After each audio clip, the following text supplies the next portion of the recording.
បងប្អូនចាជំរាបសួរខ្ញុំចង់មកចែករំលែក tip សម្រាប់ការដើរកម្សាន្តណាបងប្អូននៅតំបន់អឺរ៉ុបដែលចង់ save លុយ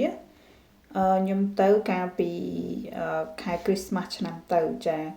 ខ្ញុំទៅកន្លែងស្នាក់នៅអត់សូវអស់ច្រើនហ្មងទេបងប្អូនខ្ញុំទៅជួលលក្ខណៈ apartment គេដាក់ Airbnb នៅអាល្លឺម៉ង់ណានៅព្រំដែនតែម្ដងនៅអាល្លឺម៉ង់ជាមួយនឹង Swiss ចាធ្វើអញ្ចឹងខ្ញុំ save បានលុយបានច្រើនមែនតើបងប្អូនខ្ញុំអត់ទៅនៅប្រទេស Swiss ទេខ្ញុំអត់ទៅស្នាក់នៅប្រទេស Swiss ដោយសារ Swiss គឺថ្លៃហើយចំរដូវកាលបុណ្យទានអញ្ចឹងគឺថ្លៃមែនតើអញ្ចឹងទៅខ្ញុំជិះឡានពីនេះទៅខ្ញុំទៅស្នាក់នៅព្រំដែនប្រទេសអាល្លឺម៉ង់តែម្ដងទៅដល់ពួកខ្ញុំកក់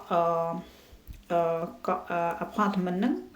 ស្អាត apartment គេមកបន្ទប់មានបន្ទប់ទឹកមានបន្ទប់គេងមានចក្រានបាយ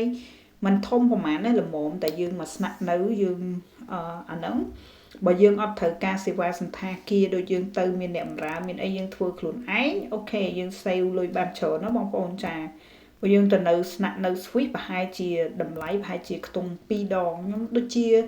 អស់ដល់300អឺរ៉ូឯងបងប្អូនចាប្រហែលជា4-5យប់ដែរ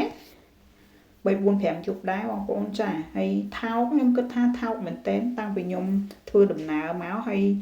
ទៅប្រទេសថ្លៃទៀតហើយខ្ញុំរកបានថោកកាលហ្នឹងគឺ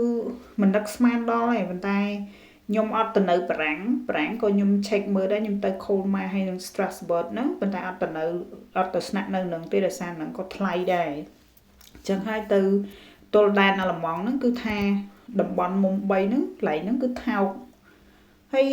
ងាយស្រួលដែរ apartment គេស្អាតហើយមានកន្លែងចតឡានមានអីស្រួលមែនតើបងប្អូនហើយយើងទិញទៅសំពត់អទេសភ្លើងឆ្លងទៅ Swiss បានណាបងប្អូនចាអរគុណច្រើនបងប្អូនចា